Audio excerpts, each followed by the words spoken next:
Friends, कैसे हैं आप सब लोग। आपका सबका स्वागत है मेरे YouTube channel New Heaven Classes में। और आज के इस वीडियो में हम बात क्या करने वाले हैं, किस सब्जेक्ट के बारे में बात करेंगे। तो आप देख सकते हो कि सिंथेटिक्स यहाँ पर सिलेबस जो आपका चल रहा है, इंटरमीडिएट में है, आप चाहे 11th में हो चाहे 12th में हो, सिंथेटिक्स एक इंपॉर्टेंट आपका पार्ट है। और सिंथेटिक्स आपके दोनों क्लास में 11th और 12th दोनों क्लास के लिए कंपलसरी है।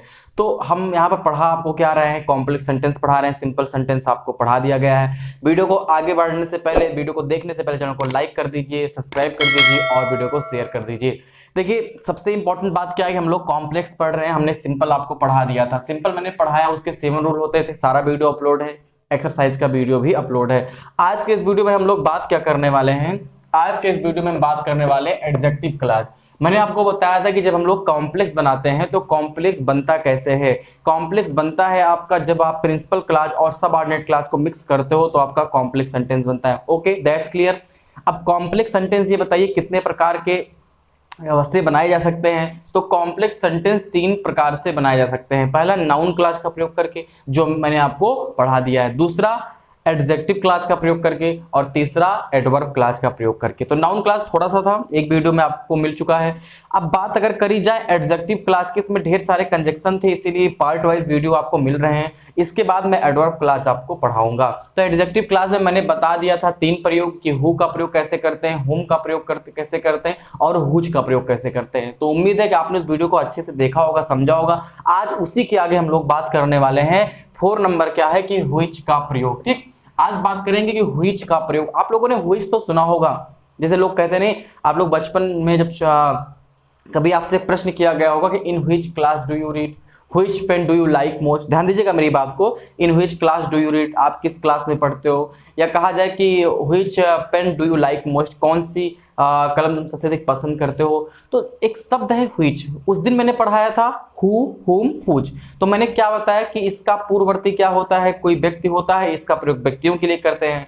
तो जो ये एडजेक्टिव क्लॉज है ना, इसमें पूर्ववर्ती का बहुत बड़ा महत्व होता है, क्योंकि पूर्ववर्ती से ही सारे काम इसमें संभव होते हैं। तो जब पूर्ववर्ती की बात करी ही जा रही है तो मैं इसको भी जान लेते हैं आप लोग कि जब व्हिच जो शब्द होता है कि व्हिच का प्रयोग, तो ये व्हिच है क्या, इसका प्रयोग क्यों करते हैं। तो केवल सिलेक्शन करने में, वस्तुओं के लिए। ध्यान दीजिए, सिलेक्शन मतलब समझते हो आप, चुनाव करने के लिए। लोग कहते हैं कौन सा, भाई आप कौन सी पुस्तक पसंद करोगे, ये वाली पसंद करोगे कि पसंद करोगे, आप कौन सी कलम खरीदोगे। तो यहाँ पर आपको एक सिलेक्शन करने का मौका दिया जा रहा है कि आप दोनों में से कौन सी वस्तु चुन रहे हैं। या अगर ये चीजें आपको क्लियर नहीं होती तो आप इतना जान लीजिए कि व्यक्तियों के लिए हु, हुम, हुज का प्रयोग करते थे, और अगर वस्तु आ जाएगी तो वस्तु के लिए क्या लगाएंगे, व्हिच लगाएंगे। तो इतना याद रखिए कि व्हिच का प्रयोग, नोट करिए, लिखिए कि व्हिच का प्रयोग केवल सिलेक्शन करने में किया जाता है। ठीक, और व्हिच का प्रयोग किसके लिए करते हैं, वस्तुओं के लिए करते हैं। यानी कि व्हिच किसके लिए लगता है, वस्तुओं के लिए लगता है। और इसका पूर्ववर्ती, भाई निश्चित सी बात है कि अगर इसका जो प्रयोग है वो वस्तुओं के लिए हो रहा है तो इसका पूर्ववर्ती भी तो कोई वस्तु होगा। जैसे कि हमने बताया कि हु का प्रयोग व्यक्तियों के लिए करते हैं, दैट मीन्स इसका पूर्ववर्ती कोई व्यक्ति होगा।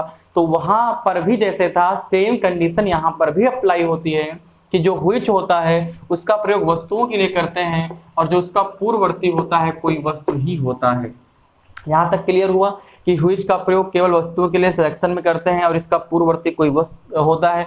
अब सबसे इंपॉर्टेंट बात क्या है बच्चों आपके लिए, सबसे इंपॉर्टेंट बात यह है कि जैसे हु के बाद आप क्या लगाते थे, हुम के बाद आप क्या लगाते थे, और हुज के बाद आप क्या लगाते थे, क्योंकि इन तीनों के पहले तो कोई व्यक्ति ही आएगा, दैट्स ट्रू, दैट्स क्लियर। लेकिन इन तीनों के बाद कौन सी चीजें आएंगी, वहां थोड़ा सा डिफरेंस था। तो सेम डिफरेंस यहां पर भी है। ठीक, उसमें क्या था कि हु के बाद वर्ब आ गई, आपकी हेल्पिंग वर्ब आ गई। आपने हुम का प्रयोग किया तो आपकी सब्जेक्ट आ गई, और आपने हुज का प्रयोग किया तो क्या आ गया, हुज का आपने प्रयोग किया तो कॉमन नाउन आ गया। अब यहां पर देखना है कि जब हुज का प्रयोग करेंगे तो उसके पहले क्या आएगा, उसके बाद क्या आएगा। तो पहले तो कोई वस्तु आएगी, लेकिन उसके बाद क्या आएगा, वाक्य के सेंस के अनुसार, ध्यान दीजिए, वाक्य के भाव के अनुसार सब्जेक्ट भी आ सकता है, यानी हुज के बाद कर्ता भी आ सकता है, और हुज के बाद क्रिया भी आ सकती है। सबसे इंपॉर्टेंट लाइन है, वहां हमने क्या पढ़ा था कि हु के बाद सब्जेक्ट आपको कभी नहीं मिलेगा, हु के बाद आपको मिलेगा, क्या मिलेगा, हु के बाद आपको वर्ब भी मिलेगी। भाई अगर ऐसा कुछ रूल होता कि हु के बाद सब्जेक्ट भी मिल सकता है, हु के बाद आपका वर्ब भी मिल सकता है, हु के बाद कॉमन नाउन भी मिल सकता है, तो हमको 3 चीजें पढ़ने की जरूरत क्यों पड़ती। हमने हुम और हुज और होम को अलग अलग क्यों पढ़ा भाई, हमने हु को अलग पढ़ा, हुज को अलग पढ़ा और हुम को अलग पढ़ा। क्यों अलग पढ़ा? क्योंकि वहां पर कंडीशंस अलग थी। लेकिन यहाँ पर हम केवल एक ही रूल पढ़ेंगे हुइच, और इससे वस्तु का काम हो जाएगा। और इसमें क्या होगा, हुइच के बाद व्यक्ति भी आ सकता, सॉरी व्यक्ति तो आएगा नहीं क्योंकि हुइच का प्रयोग व्यक्तियों के लिए करते नहीं, तो इसके बाद सब्जेक्ट भी आ सकता है, कर्ता भी आ सकता है हुइच के बाद, और क्रिया भी आ सकती है। उदाहरण से और समझेंगे। उदाहरण आपका क्या कहता है कि आई हैव अ वॉच, मेरे पास एक घड़ी है। इट गिव्स करेक्ट टाइम, यह सही समय देती है। ध्यान दीजिएगा, मेरे पास एक घड़ी है, यह सही समय देती है। अब इस सेंटेंस में आप देखिए, आपको इसको कंबाइन करना है, आपको कॉम्प्लेक्स बनाना है, एडजेक्टिव क्लास का प्रयोग करना है, ठीक। तो यहां पर आपको कुछ जोड़ना है। अब देखिए, मेरे पास एक घड़ी है, यह सही समय देती है। तो अब आप यहां पर जो आपका ऑब्जेक्ट है वो क्या है? वॉच। वॉच क्या है? वॉच मींस घड़ी, वस्तु है। और आप जानते हो कि कोई यहाँ व्यक्ति तो आया नहीं, किसी का नाम तो आया नहीं, राम श्याम मोहन सीता गीता, कोई नाम तो आया नहीं, ये वस्तु है। अब वस्तुओं के लिए आपके दिमाग में एक बात आ गई कि क्या लगाना है, आपको हिच लगाना है।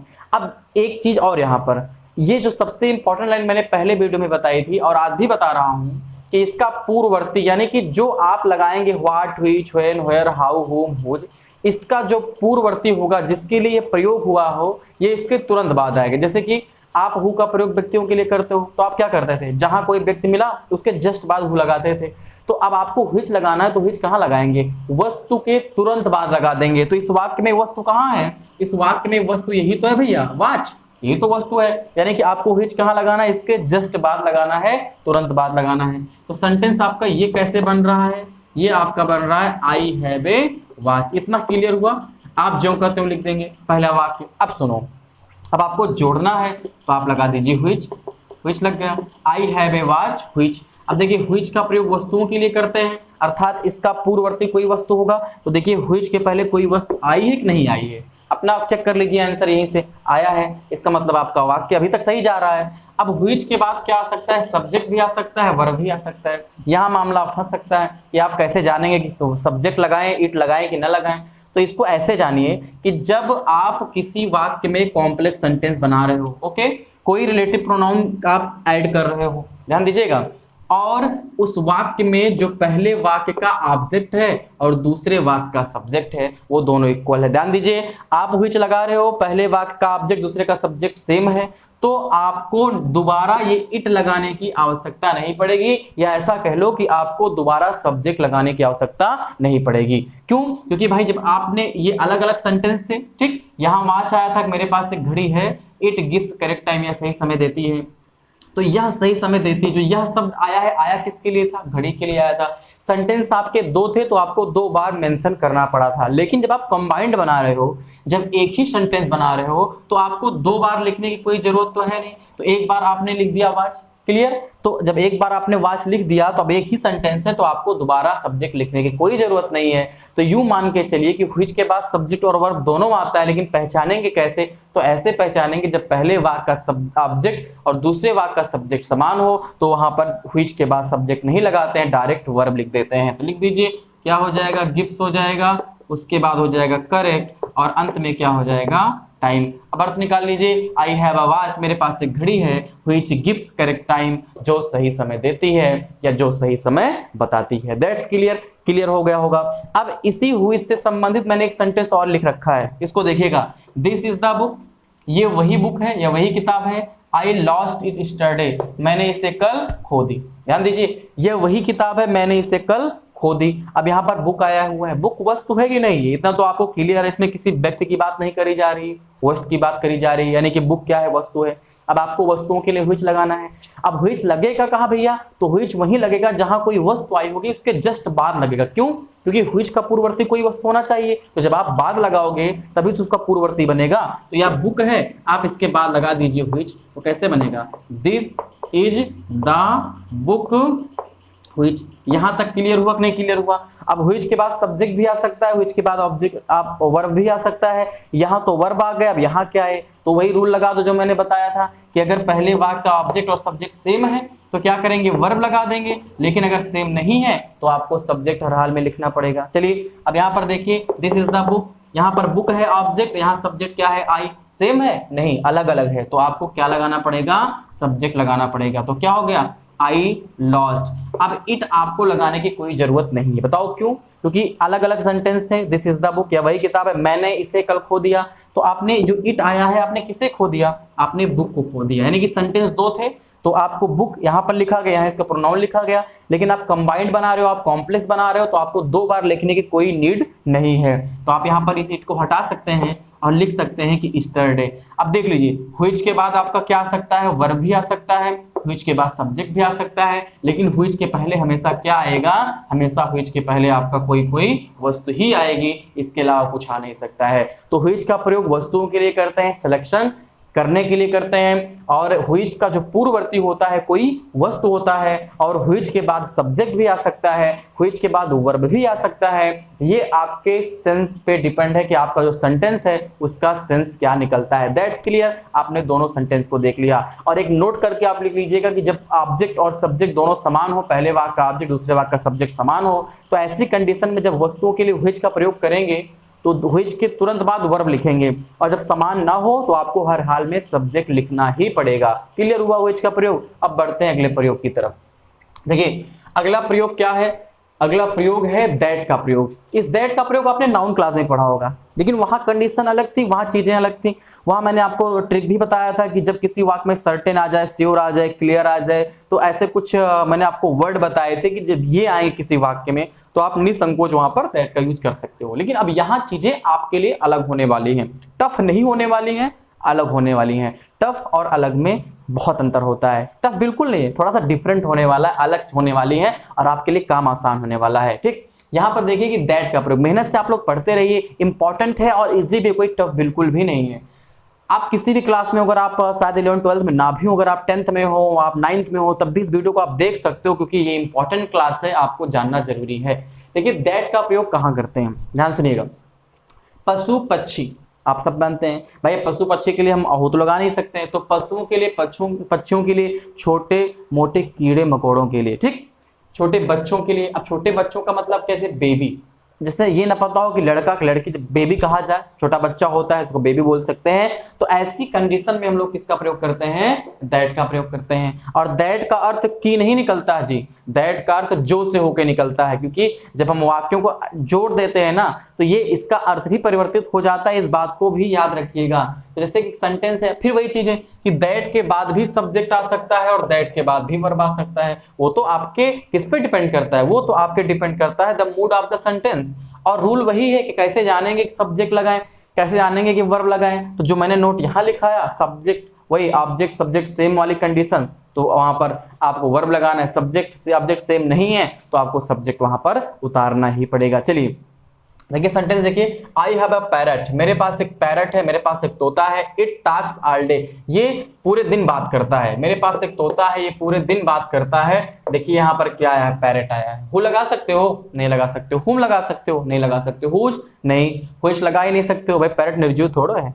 पैरट मतलब जानते हो ना आप क्या निर्जीव होता है? आपने बहुत सारे लोगों ने उसको पाला भी होगा। निर्जीव तो होता नहीं, निर्जीव होता तो कितनी अच्छी तरीके से बातें करता है हमारी तरह, तो फिर निर्जीव होने का कोई चांस नहीं। अब यहाँ पर समझिएगा, ध्यान दीजिएगा कि आपका एक चीज तो क्लियर कि दैट लगना है। ये तो क्लियर हो गया ना कि पैरट आया है, पक्षी है, दैट लगाएंगे। लेकिन अब वही रूल कि दैट के बाद हम ऑब्जेक्ट सब्जेक्ट वर्ब लगाएं कि सब्जेक्ट लगाएं। चेक करिए, parrot, I have a parrot, it talks. ये इट आया किसके लिए भैया? ये इट आया है पैरट के लिए, इसीलिए आया भाई मेरे पास एक तोता है, ये पूरे दिन बात करता है। तो इट आया किसके लिए? पैरट के लिए आया है। अब एक बात ये बताइए, अगर इट पैरट के लिए आया है तो इसका ऑब्जेक्ट किसका सब्जेक्ट सेम हुआ कि नहीं हुआ? हो गया। तो जब सब्जेक्ट सेम हो गया तो वही चीज, तो जब सब्जेक्ट सेम हो गया तो आपको जो आप जोड़ने के लिए लगा रहे हो कंजक्शन, उसके बाद आपको वर्ब लगानी है, डायरेक्ट यहां लगा दो। कितना सिंपल सेंटेंस है। इसका आंसर कैसे बनेगा? इसका आंसर बन जाएगा कि I have a parrot, I have a parrot that, अब तुरंत लगाओ, इट हटाओ, यहां कर दीजिए talks. I have a parrot that talks all day. कितना आसानी से आपका सेंटेंस ये यहां पर बन गया, आई have a parrot that talks all day. देखिए दैट का प्रयोग करते हैं किसके लिए? पशु पक्षी छोटे बच्चों। अब देखिए दैट का प्रयोग आपने किया, इसका पूर्ववर्ती कोई पक्षी हो गया और इसके बाद वर्ब भी आ सकता है, इसके बाद सब्जेक्ट भी आ सकता है। तो यहाँ पर आपका वर्ब आया है, नो डाउट कोई आपका सेंटेंस रॉन्ग हो ही नहीं सकता है। क्लियर हो गया बच्चों?